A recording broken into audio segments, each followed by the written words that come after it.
lo que es la anatomía y la parte de patologías vestibulares más frecuentes. Para los que no me conocen, yo soy Carlos Carpio, otorrinolaringólogo. Muy bien, a ver, sí me escuchan, ¿verdad? Sí se le escucha, doctor, y ahí en la APP también se ve, doctor. El, Ok, el gracias, PPT, doctor. perdón. Muchas gracias. Sí. Ok, perfecto, gracias. Muy bien, entonces, vemos aquí.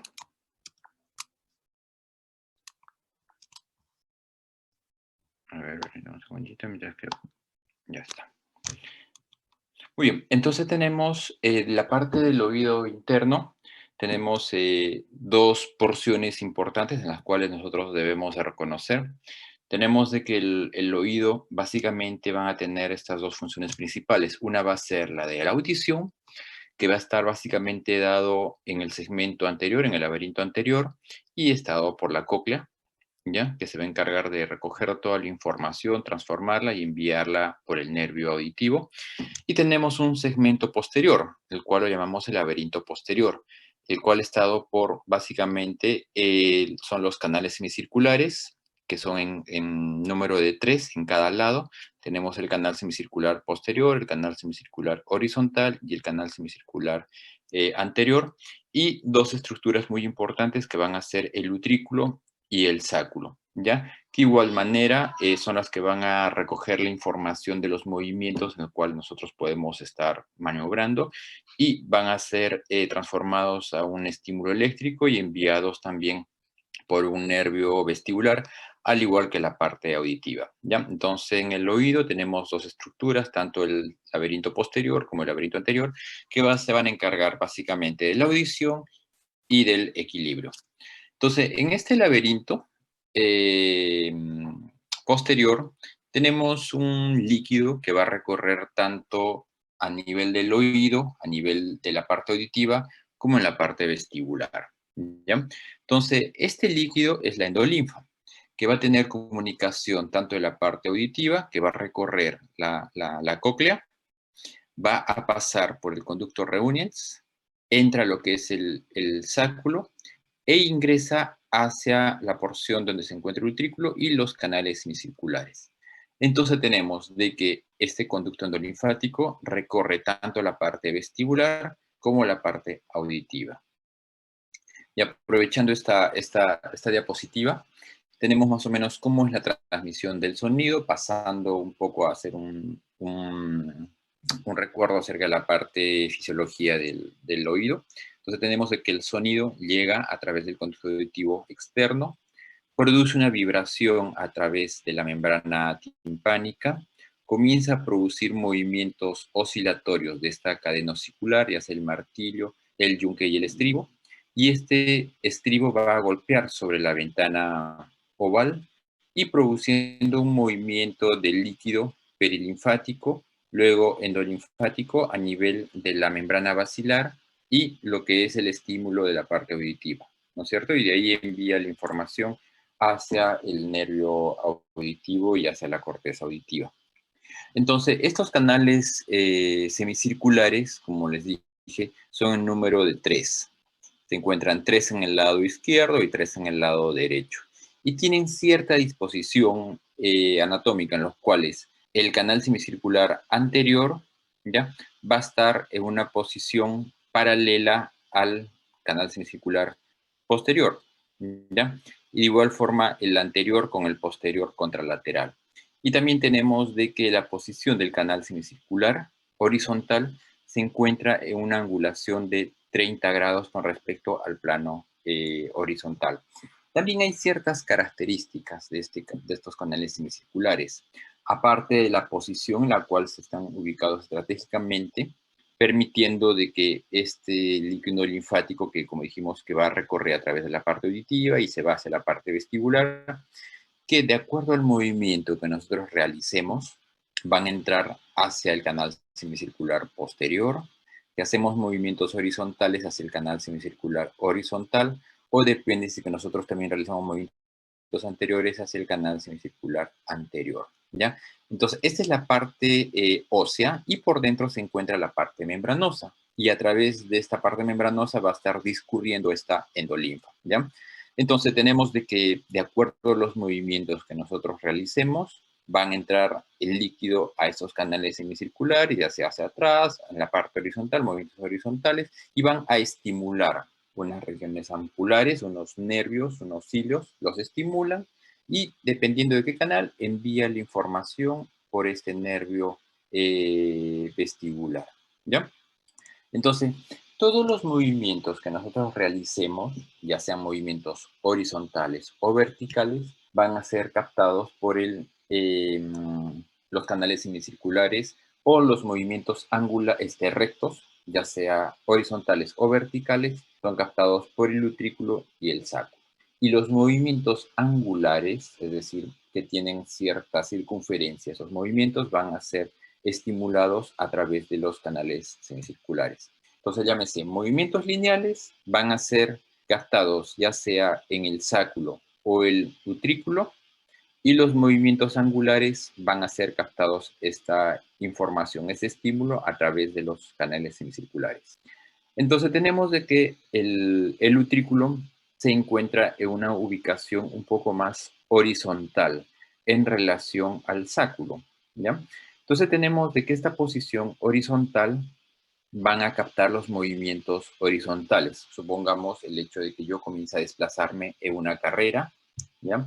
Los movimientos del sacro van a ser captados en forma vertical. Todos los movimientos de ascenso o descenso, supongamos en un ascensor, van a ser captados a través de este sacro.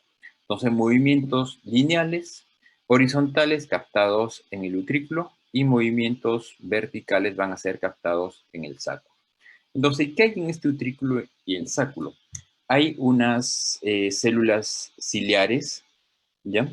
Y sobre ellos va a estar nadando una membrana otolítica, un líquido. Y las otoconias, que son unos depósitos óseos de carbonato de calcio, que van a estar movilizándose sobre esta membrana otolítica. Y los movimientos que yo realice van a ser, o van a estimular, el movimiento de estos cilios.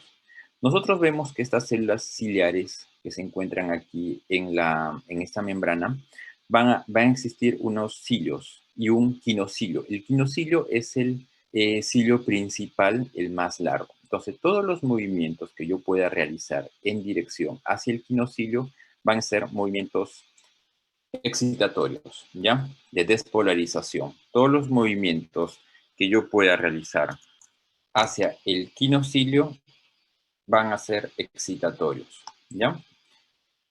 Y todos los movimientos que yo realice en dirección opuesta al quinocilio van a ser de inhibición, ¿ya? Entonces, de esto ya se desprende que hay movimientos que van a producir una despolarización o una inhibición o hiperpolarización, ¿ya? Solo dependiendo de los movimientos que yo pueda realizar. Hay movimientos que van a ir hacia el quinocilio, entonces por lo tanto va a haber una despolarización, ¿ya? Y movimientos que yo realice en dirección opuesta hacia el quinocilio van a ser de inhibición. Entonces hasta aquí ya tenemos de que yo puedo realizar ciertos movimientos hacia adelante, hacia atrás, hacia arriba o hacia abajo, los cuales me van a producir una respuesta, ya sea de despolarización o de hiperpolarización o de inhibición. Con solamente los movimientos que yo pueda realizar van a ser excitatorios o de inhibitorios. Y dependiendo de qué movimiento yo haga, va a estimular ya sea el utrículo, el sacro, y si son movimientos angulares, a los canales semicirculares. Hasta aquí está bastante claro, ¿no es cierto? De cómo más o menos funciona nuestro sistema vestibular, cómo va a captar la información de los movimientos que yo pueda realizar. Bien, entonces, por ejemplo, tenemos de que esa persona está en una posición estática, los cilios se encuentran en una posición vertical sin mayor movimiento. Pero ¿qué pasa si es que de un momento a otro la persona se inclina hacia adelante? Los movimientos van a ser hacia la dirección del quinocilio, por lo tanto va a producir una despolarización a través de estas células, enviando una información positiva al nervio vestibular y obviamente a la corteza vestibular, ¿ya? Y de igual manera van a ocurrir en todos los movimientos saculares, los movimientos ya sea de ascenso o descenso, que van a ser captados en el sacro, ¿no es cierto? Entonces, estos movimientos, ya sea de ascenso o descenso, de igual manera van a ser captados a nivel sacular y van a enviar la información hacia la corteza vestibular. Entonces, acá nuevamente tenemos movimientos horizontales y movimientos verticales. Van a ser captados en el ventrículo, los horizontales, y en el sacro los movimientos de ascenso o descenso. Muy bien. Entonces, tenemos de que este líquido endolinfático va a recorrer ya sea la parte auditiva, la parte vestibular. Recordemos también que la endolinfa es una sustancia rica en potasio, a diferencia de la perilinfa, que solamente va a estar aquí a nivel auditivo. Mientras que la endolinfa va a recorrer tanto la parte auditiva como la parte vestibular, ¿ya? Entonces, toda esta información que vamos a recoger, ya sea de la parte vestibular o de la parte auditiva, van a ser enviados a través del nervio auditivo o a través del nervio vestibular. Entonces, estos van a unirse o van a pasar por un conducto, que es el conducto auditivo interno. Este conducto auditivo interno, entonces, que va a salir tanto en la parte vestibular, la información recogida, o a través de la parte auditiva, van a recoger la información a través de estos nervios y van a transportarlas en la corteza. Entonces, por este conducto auditivo interno va a pasar tanto información o nervio vestibular, tenemos el nervio vestibular superior, el nervio vestibular inferior, tenemos el nervio facial, que va a tener básicamente una actividad motora sobre los músculos de la cara, y tenemos el nervio auditivo, que va a recoger toda la información que va a ser transformada en la cóclea. Y entonces, esta información que va a pasar por el nervio por el conducto auditivo interno, tenemos que ese es el conducto auditivo interno, ¿no es cierto? Sale de la parte vestibular o de la cóclea, pasa por este conducto auditivo interno y llega hacia el tronco encefálico para ascender por este tronco encefálico y llegar al nivel subtalámico, y de ahí comienza a ir hacia la corteza auditiva, donde se van a encontrar todos los centros reguladores que recogen toda la información a nivel periférico. Entonces, una de la información de la parte vestibular que recoge toda esta información son el sistema vestibular, ¿no es cierto? Que hemos visto que sean movimientos lineales, angulares, que va a recoger. Otra información que necesita todos estos núcleos centrales vestibulares, del cuales se recoge toda la información, es a partir de información visual que le va a llegar al sistema nervioso central, ¿no es cierto? Entonces, a través de la vista, nosotros también informamos a nuestro cerebro cómo estamos ubicados. A través del sistema propioceptivo a nivel espinal, nosotros encontramos unos receptores a nivel cervical y a nivel del talón de Aquiles, los cuales va a llegar la información al cerebro, en el cual le indica cómo nosotros estamos ubicados, si estamos inclinándome hacia adelante o si no estamos inclinando hacia atrás, simplemente con la elongación de estos tendones. Entonces, esa información propioceptiva también le llega hacia estos centros integradores, ¿ya? Entonces también tenemos información del control aferente del ojo, en el cual nos ayuda a mantener cierta posición. Entonces, toda esta información visual, auditiva, propioceptiva, el sistema nervioso central va a elaborar una información en la cual nosotros, cómo nos estamos representando en forma tridimensional de acuerdo a nuestros movimientos. Entonces, ¿quién va a dar el informe final de nuestra posición? Va a ser el sistema nervioso central, con la ayuda de los sistemas visuales, los sistemas auditivos, el sistema propioceptivo, el sistema visual, que le va a dar la información al cerebro cómo nos estamos desenvolviendo, cuál es nuestra ubicación tridimensional. Muy bien, hasta aquí tenemos en la parte, hemos hecho un repaso de que cómo funciona nuestro sistema vestibular dentro de lo normal. Entonces, pero pasando a la parte patológica, tenemos que existen básicamente 3 síndromes vestibulares, ¿ya? Tenemos periféricos, porque hay también sistemas vestibulares centrales que son de patología de origen central. Ahora vamos a tocar lo que son los sistemas vestibulares periféricos, en los que conciernen básicamente a la parte del oído. Entonces tenemos de que existen tres síndromes de acuerdo a la frecuencia. Tenemos el vértigo posicional paroxístico benigno, que es uno de los vértigos más frecuentes. Es decir, si es que a nosotros nos afecta algún grado de vértigo, tenemos mayor probabilidad de que tengamos un vértigo posicional a lo largo de nuestra vida. Tenemos una neuritis vestibular en segundo lugar y en tercer lugar tenemos la enfermedad de Meniere. Entonces, este vértigo posicional paroxístico benigno es un vértigo, pero para esto tenemos nosotros que saber qué es un vértigo para poderlo catalogar dentro de los síndromes vestibulares. ¿Qué es un vértigo? ¿Qué me dicen? A ver, quiero saber más o menos si es que tienen idea de qué es un vértigo, ¿no? Para poder seguir avanzando con la patología. María José.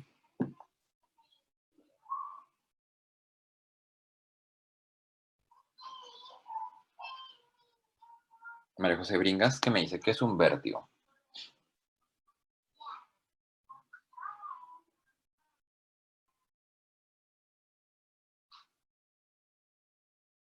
Doctor, al vértigo lo podemos describir más comúnmente como un mareo o una sensación de que está girando el piso. Ya, bien. Entonces, básicamente, gracias María José. Entonces, básicamente tenemos de que el vértigo es la sensación de giro. Para que nosotros podamos recoger la información que nuestro paciente nos puede otorgar en la evaluación que hacemos, entonces tenemos que indagar bastante sobre lo que siente el paciente, que es un vértigo. Entonces, vértigo no es un mareo, es la sensación de giro, ¿ya? Entonces, el paciente nos tiene que dar la información de que él está girando o que las cosas alrededor de él están girando, ¿ya? Entonces, básicamente, en la descripción del paciente, muchas veces el paciente nos informa, nos refiere que siente un mareo, pero nosotros tenemos que volverle a repreguntar si es que lo que siente es un probablemente los pacientes no lo van a entender como vértigo, pero el paciente de giro, es decir, que él gira o que las cosas alrededor están girando, ¿ya? Para que nosotros podamos catalogarlo como... Muy bien.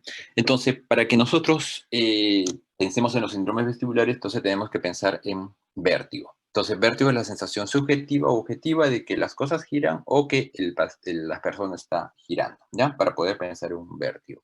Ahora, este vértigo tiene ciertas características. Para, de acuerdo a eso, nosotros podemos encasillarlo en que es un vértigo posicional o que este vértigo es de una neuritis vestibular o que este vértigo es una enfermedad de Meniere. Entonces tenemos que tener ciertas características, como por ejemplo, tenemos que saber la duración de este vértigo, que es muy diferente a la sintomatología vegetativa que me va a generar este vértigo. Es decir, este vértigo, después de que comience a girar, el paciente se va a sentir con malestar, se va a sentir decaído, va a sentir náuseas, vómitos, puede sentir mareos. Pero básicamente lo que nos interesa a nosotros es cuantificar el tiempo que dura este vértigo para poderlo encasillar en qué patología estoy tratando, ¿ya?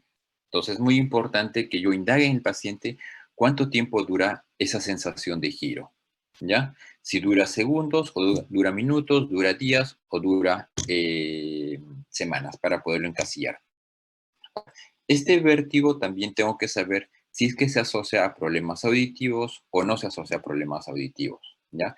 Puede ser de que es una persona mayor que tiene una patología ya de baja audición por otra causa y el paciente puede estarlo asociando al vértigo o yo lo puedo estar asociando inconscientemente al vértigo. Entonces, nosotros tenemos también que hacer preguntas acerca de que si la audición lo tiene reciente o se asocia al vértigo. Es decir, que si viene el vértigo, se asocia a problemas auditivos, entonces yo tengo que ir haciendo la disquisición acerca del vértigo, acerca de la audición del paciente.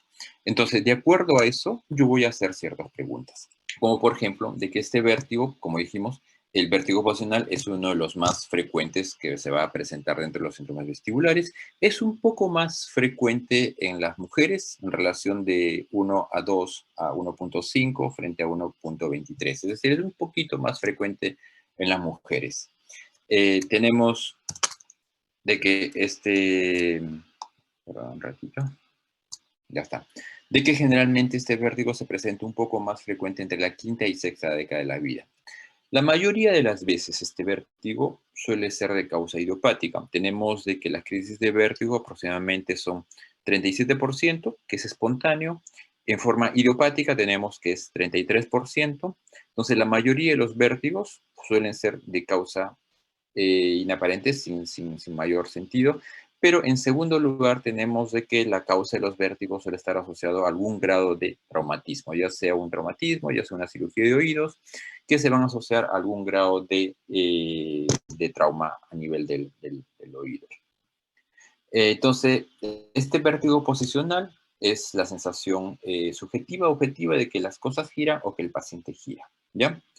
El tiempo de duración generalmente suele ser segundos a minutos, ¿ya? Y con el antecedente en algunos casos que pueda asociarse a algún traumatismo días o semanas antes.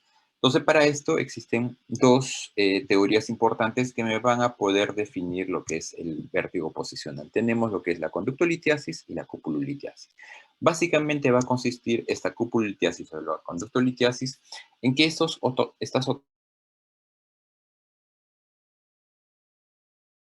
otoconias, por alguna causa desconocida o por se desprenden de su sitio, que es el utrículo o el sáculo, se desprenden y comienzan a ingresar a los canales semicirculares. La mayoría de las veces estas otoconias van a ingresar al canal semicircular posterior, que es el más frecuente en afectación.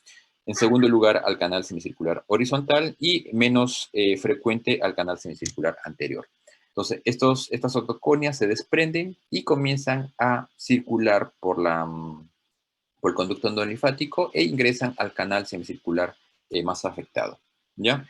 Esa es la teoría de la conductolitiasis y la cupulolitiasis, es decir, que estas otoconias se van a adherir a estas células ciliares, se adhieren y comienzan a quedar prendidas en estas células, produciendo una mayor densidad en el movimiento. Es decir, si están prendidas aquí, viene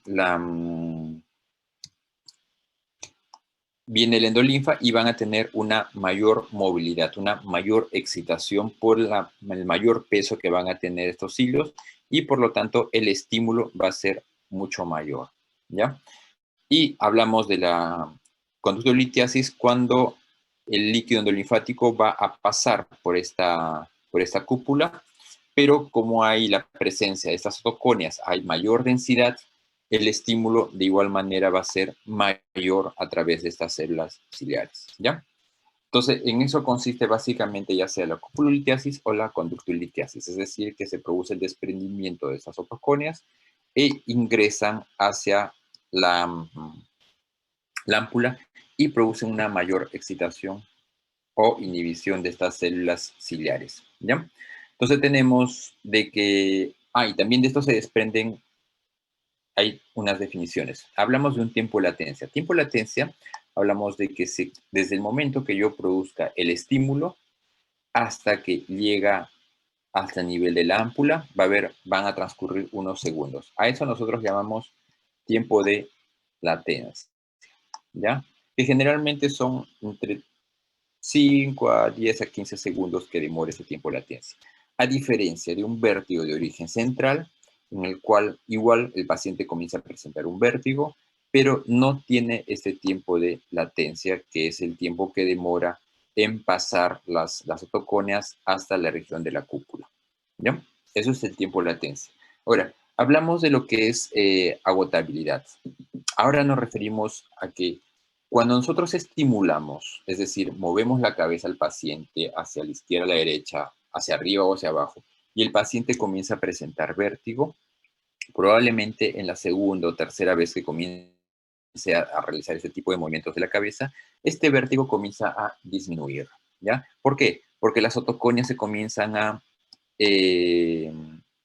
quedar a lo largo de estos canales semicirculares y probablemente cuando vuelva a pasar ya están dispersas estas otoconias y el estímulo va a ser mucho más pobre en estas células ciliares, ¿ya? Entonces es agotable, es decir, que yo comienzo a hacer movimientos de la cabeza. La primera tengo un vértigo, supongamos, intenso. La segunda vez que vuelvo a mover la cabeza, el vértigo comienza a disminuir, al hacer algo leve. Probablemente a la quinta vez que yo haga movimientos de la cabeza, el paciente ya no comienza a presentar ni vértigo ni nistagmos, ¿ya? Eso se llama que es agotable. A diferencia, nuevamente, del vértigo de origen central, en el cual yo realicé 50 movimientos de la cabeza y los 50 veces va a presentar la misma intensidad del vértigo, ¿ya? A eso llamamos que es agotable, es decir, la intensidad que va a tener el vértigo, ¿ya? Diferenciando lo que es un vértigo periférico a un vértigo de origen central, ¿ya? Muy bien. Entonces, para esto nosotros hay unos exámenes, unas pruebas que nosotros tenemos que realizar en los pacientes que son de movimientos de la cabeza para poder hacer el diagnóstico. Entonces, es muy importante para nosotros hacer el seguimiento del nistagmus. Hay nistagmos horizontales, nistagmos verticales, nistagmos horizonto-rotatorios. Entonces, de acuerdo al canal afectado, pongamos que es el canal semicircular posterior, ya sea derecho o izquierdo, muevo la cabeza, que ahorita vamos a ver un ejemplo cómo se realiza. Al hacer este movimiento, esta prueba de Dishall-Pike, nosotros observamos movimientos horizonto-rotatorios del ojo, dependiendo del ojo afectado, ¿ya? Entonces nosotros movemos la cabeza hacia un lado, hacia el otro lado, y vemos que el paciente comienza a presentar movimientos de excitación. ¿Listo? Entonces ahí vemos que se produce el movimiento de la cabeza. Ya, desde que se produce el movimiento, van a pasar unos segundos, que es el tiempo de latencia, y el paciente va a comenzar a presentar un movimiento horizontal rotatorio. Vemos que ya empezó el nistagmus. Entonces han pasado más o menos unos 5 segundos desde que realicé el movimiento. Y vemos que este movimiento es horizontal y rotatorio. Tiene un movimiento torsional, ¿no es cierto? Y vemos que es,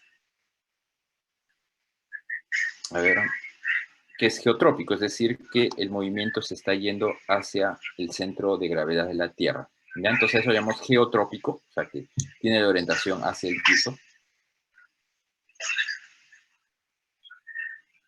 Y tenemos que nosotros ir cuantificando el tiempo, desde que nosotros estimulamos, el momento que va a haber un tiempo de latencia y también la duración del nistagmus. Y comparamos con el lado contralateral.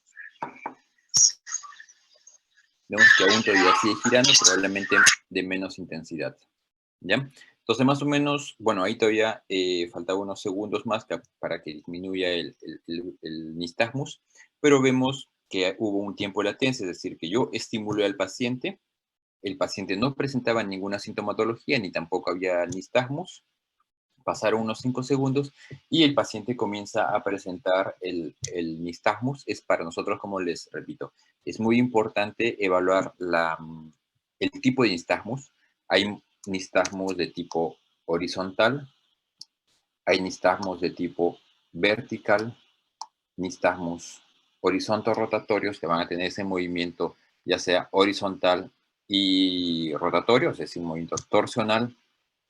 Entonces, para nosotros es muy importante evaluar el tipo de nistagmus para podernos dar cierta orientación hacia qué patología estaríamos tratando. Entonces, básicamente, si yo veo que este paciente comienza a presentar nistagmus con algún tipo de movimiento, es decir, inclina hacia la derecha, se inclina a la izquierda, hacia atrás, hacia adelante, entonces esas son las maniobras de Dishall-Pike. Entonces tenemos ya más o menos un probable diagnóstico y realizamos una terapia, un tratamiento. Básicamente el tratamiento que se realiza en el vértigo posicional es hacer que estas otoconias e ingresen nuevamente hacia el utrículo. Ingresen nuevamente hacia el lugar donde se encontraban. ¿Cómo? Haciendo movimientos torsionales de la cabeza para que estos otolitos salgan del canal semicircular e ingresen nuevamente hacia el utrículo, que es donde se encontraba. Entonces, hay diversas maniobras dependiendo de los canales afectados, en las cuales nosotros tenemos que realizar para poder hacer que ingresen las otoconias hacia el utrículo, ¿ya? Entonces, vamos a encontrar las evaluaciones que se hace para que poder ingresar estos son otolitos de los canales semicirculares. Ahora, es muy importante también nosotros que realicemos un diagnóstico diferencial. Nosotros hemos visto que el vértigo posicional tiene un tiempo de duración que generalmente es entre 1 a 2 minutos. Hay un tiempo de latencia que generalmente suele ser unos segundos antes que se inicie el nistagmus y el vértigo. Generalmente no está asociado, no generalmente, no está asociado a problemas auditivos. Entonces, si es que el paciente comienza a presentar algún grado de hipoacusia asociado al vértigo, entonces dentro de la posibilidad de diagnóstico está la enfermedad de Meniere, ¿ya? También es importante la duración de este nistagmus, ¿ya? También tenemos que hacer el diagnóstico diferencial con una neuritis vestibular, que ahorita vamos a verlo. Y si es que esto está asociado a cambios de presión o a sonidos muy intensos, los cuales nosotros podríamos estar tratando de una fístula perilinfática, ¿ya? Entonces, dependiendo de patologías que se estén asociando, podemos nosotros encasillarlo dentro de la patología que nosotros sospechamos. También hay otras enfermedades que nos puedan simular un vértigo posicional, como es la hipotensión ortostática, trastornos del pánico o ansiedad. Algunos fármacos también nos pueden generar algún grado de vértigo, ¿no? Ahora, dentro de los exámenes radiológicos que nosotros podemos pedir para una vértigo posicional, si es que nosotros tenemos que el diagnóstico es bastante claro, no hay lugar a confusión, entonces la mayoría de las veces no es necesario pedir alguna prueba imagenológica, salvo que nosotros tengamos algún tipo de sospecha en la cual no está muy claro el diagnóstico. Entonces podemos solicitar una prueba imagenológica por el grado de sospecha que nosotros podemos tener o porque el diagnóstico no es muy claro, ¿ya? Entonces, en estos casos sí nosotros podemos pedir alguna ayuda imagenológica. Ahora, algunas otras pruebas adicionales, como son las pruebas calóricas, no es tampoco de rutina pedirlo si es que nosotros tenemos el diagnóstico bastante claro. ¿Por qué? Porque son pruebas invasivas, se van a colocar agua fría y agua caliente en el oído. Esto va a generar cierto grado de disconfort y cierto grado de riesgo en el paciente, por lo tanto, si es que el diagnóstico no está muy claro, obviamente yo tengo como médico solicitar unas pruebas auxiliares adicionales. Muy bien. Y básicamente el tratamiento de estos pacientes, una vez que yo realicé las terapias de reposición, es decir, realizar los movimientos, yo tengo que pedir al paciente un nuevo control. La mayoría de los vértigos posicionales, cuando se realiza un tratamiento adecuado, hablamos de que un 85% de estas otoconias logran reingresar hacia el utrículo, al lugar donde estaban las otoconias, quedando libre o saliendo un 15% de estas otoconias. Entonces, es necesario nosotros pedirle al paciente hacerle un nuevo control para verificar cómo está yendo, ¿ya? Tratamiento farmacológico básicamente es de bastante ayuda las pruebas de reposición, las pruebas de EPLES, hacer que los ostolitos reingresen hacia el lugar donde se encontraban, y algunas veces se pueden utilizar algunos sedantes vestibulares para mejorar el tema del malestar que le genera en el paciente. Pero está bastante arraigado el uso de la betaistina en el vértigo posicional, los cuales no hay una gran evidencia de que tenga una mayor efectividad. Recordemos nosotros que este vértigo posicional sin tratamiento el paciente a sentir mejoría, pero el periodo de recuperación es mucho más largo, puede durar semanas para poder recuperar nuevamente la estabilidad. Entonces, pero no se ha visto que haya una evidencia significativa con el uso de la betaistina, pero sí lo que es con las terapias de reposición. Bien, hasta aquí. ¿Alguna pregunta, alguna duda con lo que es vértigo posicional?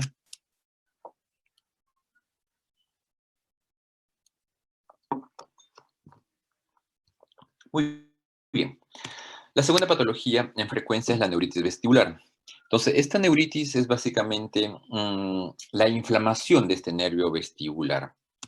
Este nervio vestibular es una aparición súbita, repentina, en la cual el paciente va a sentir un vértigo muy intenso. Este vértigo generalmente no está asociado a problemas auditivos. Tampoco, obviamente, si es una patología de tipo periférico, no tiene que haber afectación a nivel neurológica, es decir, el paciente no tiene que presentar algún grado de focalidad. Y sobre todo está asociado a procesos infecciosos. Entonces, generalmente, ¿qué procesos infecciosos hablamos? Básicamente de los virus. Estos virus, ya sea el virus del resfrío, el virus del herpes, el Coxsackie, tienen cierta atracción hacia los nervios, ¿ya? Entonces, estos virus, lo que me van a generar es algún grado de afectación a nivel del nervio. ¿Y cómo? Me va a producir algún grado de isquemia, se van a ver involucrados a nivel de la irrigación de estos nervios, va a haber afectación a nivel de la constitución del mismo nervio o la envoltura del nervio. Entonces, esta afectación de este nervio vestibular es lo que me va a producir la sintomatología del vértigo. Ahora, dependiendo del grado de afectación de simplemente una inflamación, una alteración inflamatoria o una alteración degenerativa progresiva, va a depender la instauración de esta sintomatología, de este vértigo que va a tener. Entonces, generalmente este vértigo básicamente va a concluir en que va a haber alteraciones de la vascularización, ¿ya? Que van a ser por causas por causas de tipo infeccioso. ¿Y qué me genera? Alteración de la circulación. ¿Qué otras causas más van a estar relacionadas aparte de los virus? Va a haber problemas metabólicos, problemas medicamentosos, va a haber procesos autoinmunes e incluso alguna de las veces va a haber problemas que no tienen una mayor causa que no tiene una causa conocida que me genere la afectación del nervio, ¿ya? Entonces, la mayoría de las veces tiene afectación viral, pero hay otros casos en los cuales no se logra saber cuál es la causa específica que me genera la inflamación de este nervio, ¿ya? Entonces, ¿qué es lo que va a sentir el paciente una vez que él tuvo un proceso de resfrío semanas antes y en forma repentina el paciente comienza a presentar un vértigo? Este vértigo es muy intenso, que al paciente lo obliga a tener posición echada o sentada con la cabeza baja y los ojos cerrados, es decir, por la intensidad del vértigo que vamos a presentar en los pacientes, es muy intenso. Y este vértigo generalmente suele durar días a semanas, ¿ya? La intensidad del vértigo entonces lo va a incapacitar al paciente. Si es que no tiene mayor compromiso del nervio, vemos de que luego de unos 3, 4, 5 días el paciente comienza a recuperar la estabilidad, no comienza a tener mayor vértigo o comienza a disminuir progresivamente el vértigo, ¿ya? Entonces, básicamente, el diagnóstico en estos casos es clínico. Es la presencia en forma brusca de vértigo. Este vértigo es muy intenso, es constante, que generalmente es 2, 3 días muy intensos de este vértigo, no está asociado a problemas de focalidad, que no está asociado a problemas. Puede ir indagando también qué días antes tuvo algún problema infeccioso, algún tipo de resfrío, o si es que si este paciente tiene algún problema metabólico o algún problema autoinmune que me pueda ayudar al diagnóstico. Pero básicamente es la presencia de este vértigo intenso. Ahora, en estos casos sí es muy importante hacer un diagnóstico diferencial, porque pueden también enmascararse problemas de origen central. Entonces tenemos que hacer el diagnóstico con una isquemia, una hemorragia cerebral, una isquemia o una hemorragia del tronco cerebral, una disección de la arteria vertebral, esclerosis múltiple, o algún grado de disrupción de la cápsula óptica o la misma enfermedad de Meniere. Pero recordemos que la enfermedad de Meniere vimos de que está asociado a problemas auditivos. Ahora, básicamente, el tratamiento en estos casos de una neuritis vestibular, si es un problema viral, no hay evidencia de que los antivirales sean muy efectivos en el tratamiento de este proceso. Simplemente es esperar la disminución de la inflamación de este nervio vestibular.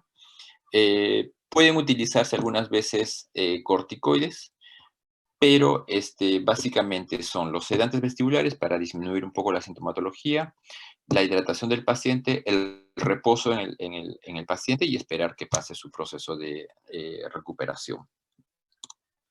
Muy bien, ¿alguna otra duda con respecto a lo que es una neuritis vestibular? Entonces recordemos que básicamente aquí es el tiempo de duración de intensidad de los síntomas que se presenta tanto en el vértigo posicional como en la neuritis vestibular. Y finalmente, el tercer patología vestibular tenemos que es el síndrome de Meniere. El síndrome de Meniere, hablamos de una tríada en este caso, que es el vértigo, que es la hipoacusia de tipo neurosensorial y lo que es el tinnitus. Nosotros antes habíamos visto de que hay tipos de hipoacusia, ¿no es cierto? Que hay la hipoacusia conductiva, la hipoacusia mixta y la hipoacusia neurosensorial. Entonces, en este caso hablamos de una hipoacusia neurosensorial, es decir, que la afectación está dada básicamente ¿en qué parte? En el oído interno. Ok, Nico. Entonces, básicamente la afectación es en el oído interno y específicamente hablamos de la cóclea, ¿no es cierto? Entonces, es muy importante ver de que este vértigo tiene que durar más de 20 minutos para poder hacer el diagnóstico. Tiene que estar asociado a la hipoacusia, es decir, hay vértigo, la presencia de hipoacusia, obviamente se tiene que realizar una audiometría para catalogar si eso es conductiva o es neurosensorial, y la presencia de tinnitus, ¿ya? Entonces, esta tríada es muy importante que nosotros indaguemos en el paciente que tiene vértigo, este vértigo que es mayor a 20 minutos, no tiene que ser de 20 minutos, pero tiene que ser mayor a 20 minutos, tiene que tener la presencia de una hipoacusia neurosensorial. Ahora, en estos pacientes generalmente suelen ser la representación cíclica de su patología, es decir, que el paciente comenzó a presentar vértigo con esa intensidad, esa duración, en ese momento se le comienza a tapar el oído y comienza a presentar un zumbido. La duración de esta sintomatología, de esta tríada, suele ser un día, 2 días, una semana. Y luego, nuevamente, disminuye el vértigo, la hipoacusia puede mejorar o puede llegar hasta el nivel basal que tuvo y puede o no recuperar el tinnitus. Entonces, este es un episodio. Tenemos acá que presentó vértigo, hipoacusia, tinnitus y luego mejoró. Pasa un tiempo, es totalmente inespecífico. ¿Cuánto tiempo para que pueda volver a tener otra crisis de hipoacusia, vértigo y tinnitus? ¿Ya? Entonces aquí hablamos de una sintomatología y un periodo asintomático, ¿no es cierto? Entonces a eso llamamos que es cíclico, que cada cierto tiempo el paciente va a presentar esta sintomatología. Entonces básicamente, ¿cuál es la causa? ¿Qué generó este Meniere?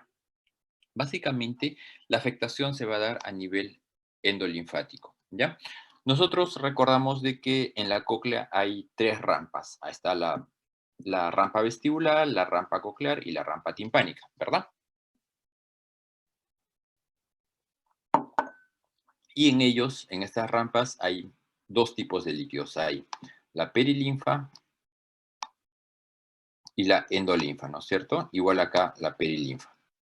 Entonces, ¿qué es lo que pasa en el síndrome de Meniere?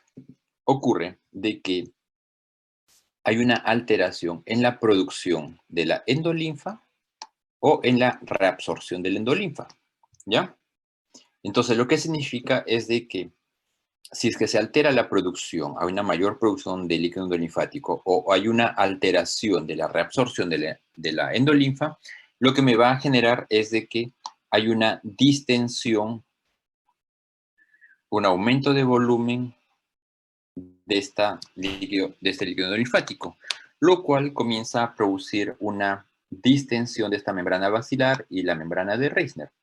Pero esta distensión está a cierto grado, en la cual comienza a romperse esta membrana basilar o de Reisner y comienza a haber la mezcla de la perilinfa con la endolinfa.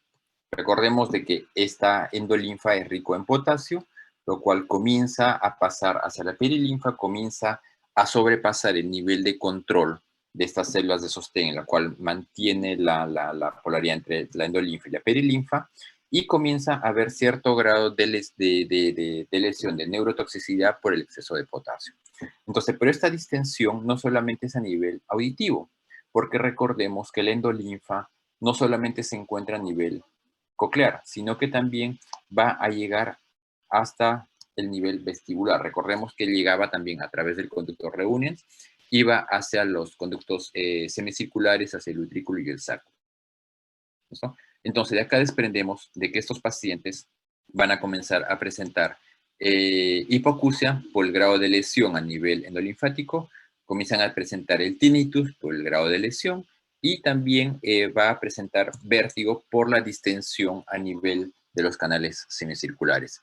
Entonces, básicamente, para nosotros poder hacer el diagnóstico de un Meniere, tenemos que ver en el paciente que haya la presencia de hipoacusia de tipo neurosensorial, el vértigo, que tiene que ser más de 20 a 30 minutos, y la presencia del tinnitus. Y sobre todo, para tener una mayor validez en el diagnóstico de Meniere, tenemos que indagar acerca de que fechas anteriores también cursó con este mismo periodo, cursó con esta misma sintomatología de hipoacusia, vértigo y tinnitus, para tener mayor validez con el diagnóstico, ¿ya? Entonces, es muy importante indagar acerca de los antecedentes del paciente. Es muy importante que nosotros preguntemos acerca de la hipoacusia, porque recordemos que la hipoacusia puede darse por otra causa. Supongamos que es un paciente que trabaja en un lugar con ruido y el paciente puede estar teniendo hipoacusia, pero la hipoacusia es debido a un ruido. El paciente, supongamos que consumió algún tipo de medicamentos ototóxicos que le generaron algún grado de hipoacusia, y podemos estarle echando la culpa de la hipoacusia es por el Meniere, más no por las drogas ototóxicas. Entonces, tenemos que ser muy acuciosos en indagar acerca del origen de esta hipoacusia hasta la medida de lo posible, ¿ya? Entonces, nosotros, al tener ese diagnóstico probable de Meniere o que estemos con la certeza de que es un Meniere, de acuerdo a eso podemos darle tratamiento. Entonces, hay tratamiento médico y tratamiento quirúrgico dependiendo de la intensidad del vértigo. Entonces, hablamos de tratamiento para la crisis. Hay un periodo sin crisis y nuevamente el paciente puede presentar la crisis. Entonces, básicamente, cuando el paciente se encuentra en la crisis, tenemos que dar, si es que hay una mayor distensión, un aumento de volumen a nivel endolinfático, entonces una medida o un tratamiento adecuado para nosotros sería utilizar diuréticos de origen central, ¿no es cierto?, para lograr descomprimir esta endolinfa. Vasodilatadores también podemos utilizar para ayudarnos a descomprimir la endolinfa. Sedantes vestibulares también para mejorar el tema de la sintomatología que me va a generar, ¿ya? Y también va a haber un tratamiento que más que todo es de medidas higiénico-dietéticas para el periodo intercrítico, es decir, que no consumir mucha sal, disminuir el tabaco, que sea una dieta mucho más sana. Incluso aquí se habla también de la betaistina, que genera una vasodilatación a nivel central, entonces me va a generar en cierta forma distender el periodo intercrítico.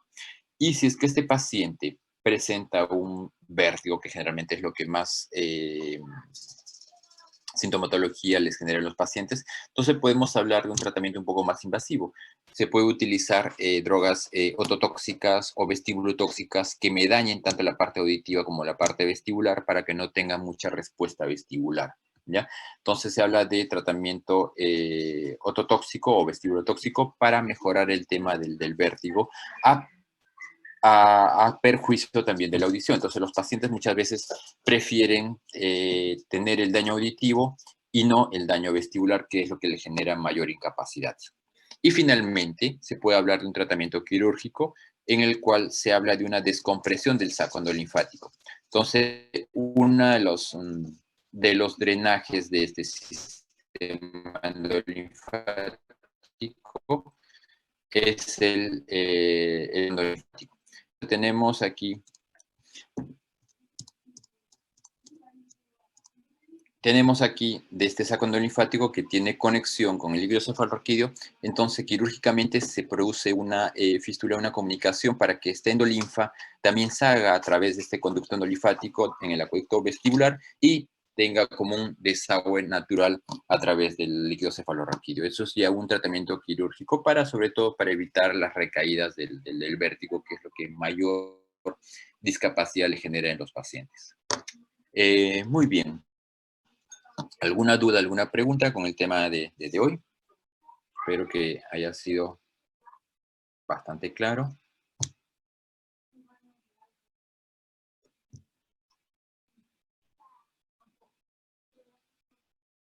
¿Alguna duda, alguna pregunta?